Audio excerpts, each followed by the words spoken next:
There's a single habit, just one, that when finally adopted at this stage of life tends to produce more change than every other piece of advice combined.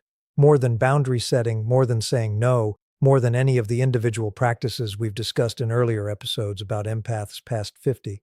It isn't complicated, and it isn't new information exactly.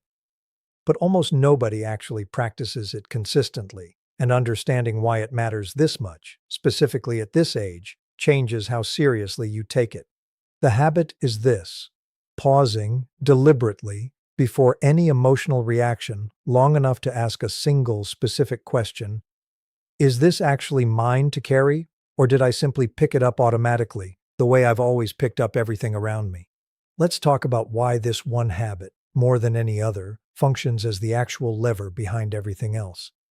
Every pattern we've discussed in previous episodes, the reflexive apologizing, the automatic crisis management, the difficulty locating your own preferences, the deferred desires, all of them share a single underlying mechanism: absorption without discrimination. Decades of empathic sensitivity, without this specific pause built in, produces a kind of constant, indiscriminate intake, where every emotional signal in the vicinity, someone else's stress, someone else's disappointment, someone else's unspoken tension, gets treated as automatically relevant, automatically requiring a response, automatically yours to manage. This single pause interrupts that automatic intake at its actual source, rather than addressing each individual downstream symptom separately. Here's why this matters so much more at this stage of life than it might have decades earlier.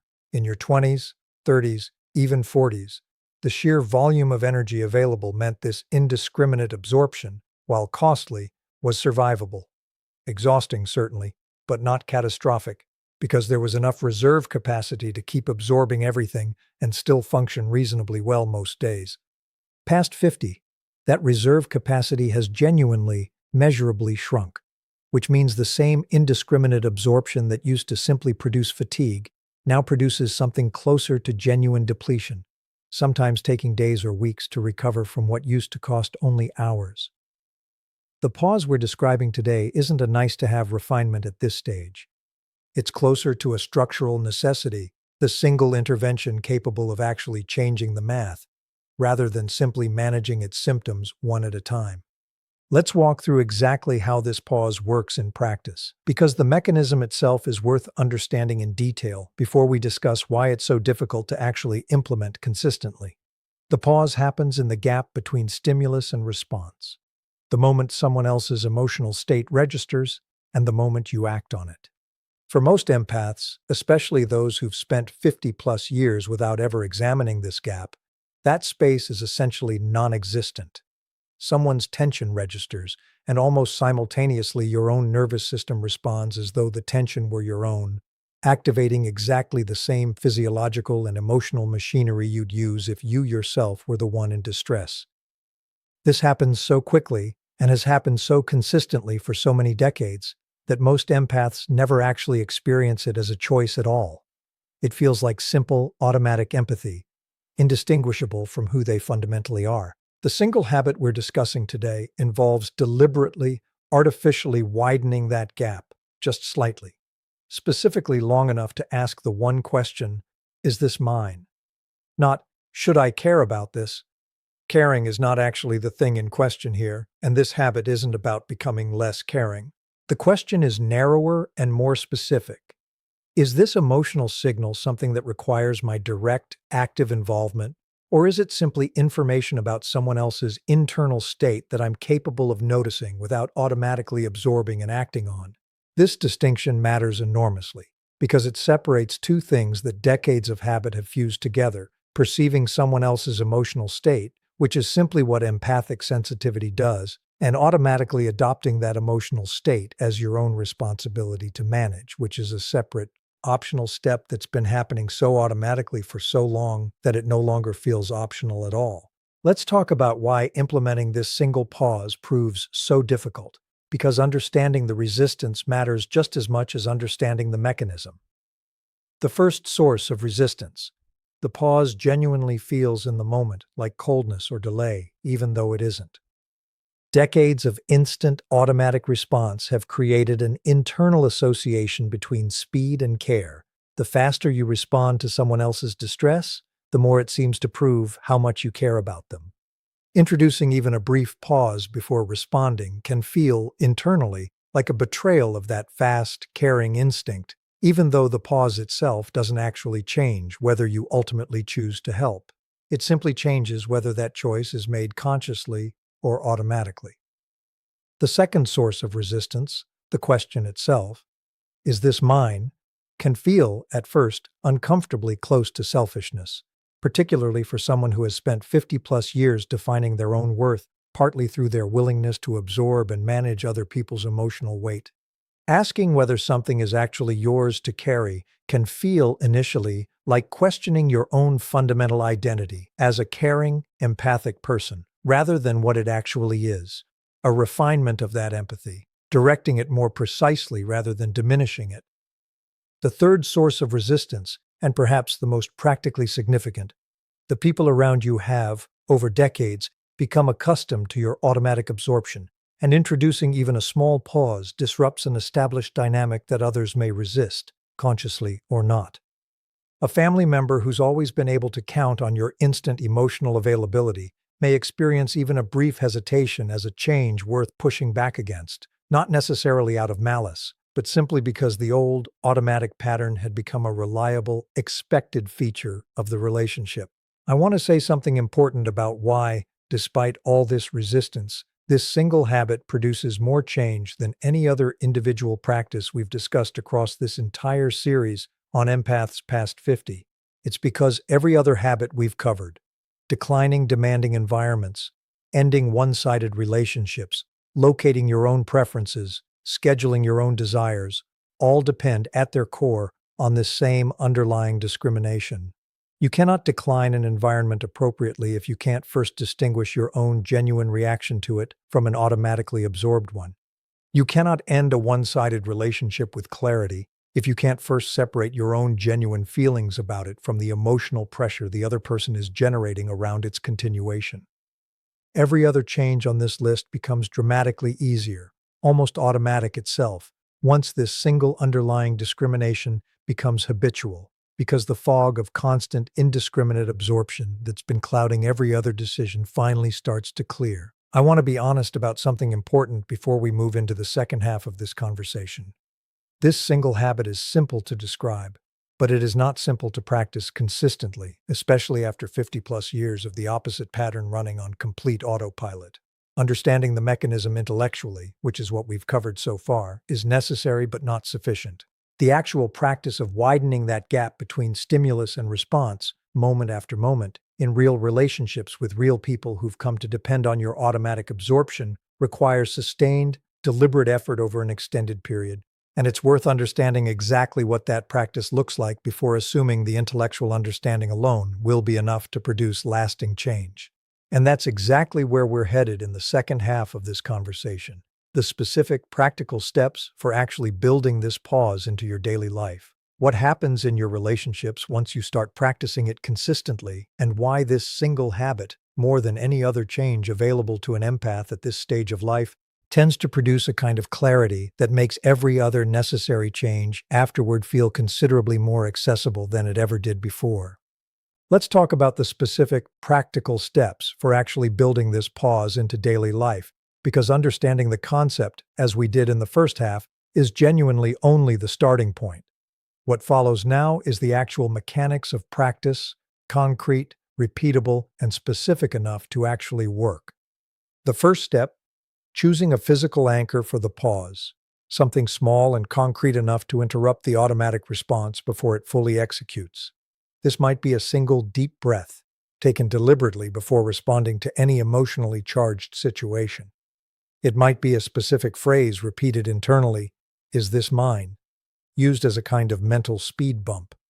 It might be something as simple as physically shifting your weight or unclenching your hands, a small bodily signal that creates just enough of a gap between the automatic absorption and the automatic response for the actual question to have room to surface. The specific anchor matters less than the fact that it's concrete and repeatable, because abstract intentions to pause more tend to dissolve under real pressure, while a specific physical trigger, tends to actually interrupt the reflex in the moment it's needed. The second step, practicing this pause first in low-stakes situations, deliberately, before attempting it in the higher-stakes relationships where the old pattern runs deepest. This matters because the pause is a skill, and like any skill, it strengthens through repetition in manageable conditions before it can reliably hold up under real pressure. Practicing the pause with a stranger's minor frustration, a coworker's passing complaint, a mild tension in a low-stakes interaction builds the actual muscle memory needed before attempting the same pause with a family member whose emotional weight you've been automatically absorbing for decades. The third step, expecting and preparing for the specific discomfort of the gap itself, rather than being derailed by it when it arrives. The first several dozen times you practice this pause, it will feel wrong, too slow, too cold, too calculated compared to the instant, automatic response you've relied on for 50-plus years. This discomfort isn't evidence the practice is failing. It's evidence the old automatic pathway is still active and resisting the new one being built alongside it. Expecting this discomfort in advance, rather than interpreting it as a sign to abandon the practice, is often the single factor that determines whether this habit actually takes hold or gets quietly discarded after a few uncomfortable attempts. The fourth step, developing a simple, honest response for the moments when the pause reveals that something genuinely isn't yours to carry, because recognizing this is only half the work, the other half is having language ready for what comes next. This doesn't need to be elaborate. Something as simple as, "That sounds hard. I hope it resolves well for you," offered warmly, but without automatically escalating into active management or fixing, allows you to remain caring and present, without automatically absorbing responsibility that was never actually yours to take on. Having this kind of simple, warm, but boundaried language ready in advance prevents the awkward gap of not knowing how to respond once the automatic absorption has been interrupted. Now let's talk about what actually happens in your relationships once you start practicing this consistently, because the changes are often more significant and sometimes more complicated than people expect going in. Some relationships adjust remarkably well, almost immediately, because the people in them were never actually dependent on your automatic absorption in the first place. They simply received it because it was offered, without ever having built their own emotional stability around expecting it. These relationships often deepen once the pause is introduced, because what remains, once automatic absorption is replaced with genuine, chosen engagement, tends to feel more authentic and more sustainable to both people involved. Other relationships, however, resist this change significantly, sometimes producing real friction that catches people off guard. This tends to happen specifically in relationships where someone else's emotional stability has for years actually depended on your automatic, unquestioning absorption of their distress. When that automatic pattern gets interrupted, even gently, even with warmth still fully intact, these relationships sometimes respond with genuine upset, genuine accusations of having changed, genuine attempts to reactivate the old automatic pattern through increased intensity or increased guilt. This reaction, uncomfortable as it is actually important information. It reveals which relationships were built on genuine mutual connection versus which ones were, in a real sense, structurally dependent on your specific decades-long pattern of unquestioning absorption.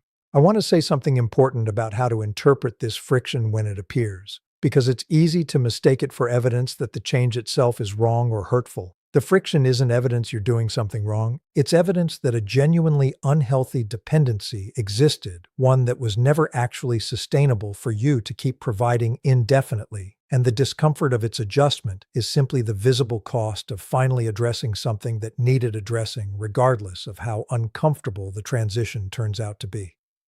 I want to close this out with something important about why this single habit, more than any other, tends to make every subsequent change genuinely easier rather than harder.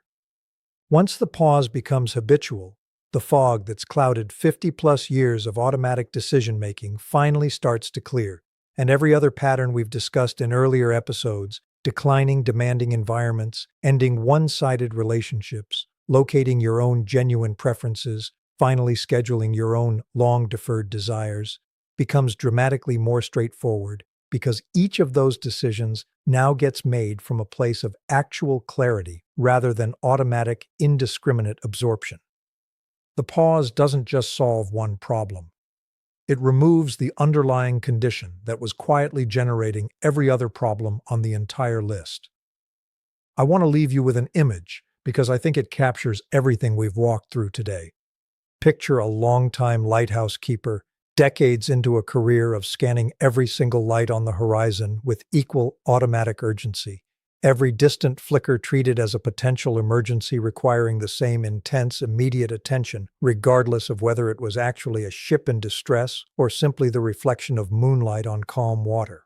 For years, this indiscriminate vigilance felt like diligence, like care, like exactly what a good keeper was supposed to provide, and there was enough energy in earlier years to sustain this constant, undifferentiated attention without it costing too much. Now picture that same keeper, decades in, finally learning to actually distinguish between the different lights on the horizon, not by caring less about the water, not by becoming a worse keeper, but by finally developing the discernment to know which flickers genuinely require the full deployment of the rescue boat, and which ones are simply moonlight, beautiful and worth noticing, but requiring nothing further from the keeper at all. This discernment didn't develop overnight. It took real, deliberate practice, learning to pause before automatically launching the boat at every single light, until the pause itself became as natural as the automatic launching used to be. Here's what becomes possible. Once that discernment finally settles into place, the keeper still sees everything: the vigilance, the perceptiveness, the deep care for whatever's happening on the water. None of that diminishes. But now, that care gets deployed with precision, exactly where it's actually needed, rather than dispersed indiscriminately across every flicker on the horizon, regardless of whether that flicker was ever actually a ship in distress at all. And the boat, no longer launched constantly, remains fully ready, fully capable, fully available for the moments that genuinely require it, because it hasn't been worn down by decades of racing out toward moonlight, mistaking every reflection on the water for a call that was never actually its to answer. That is what this single pause makes possible at this stage of an empath's life. Not less care. Simply, finally, a keeper who knows exactly which lights are truly calling for help and who has, at last, enough boat left in reserve to reach them.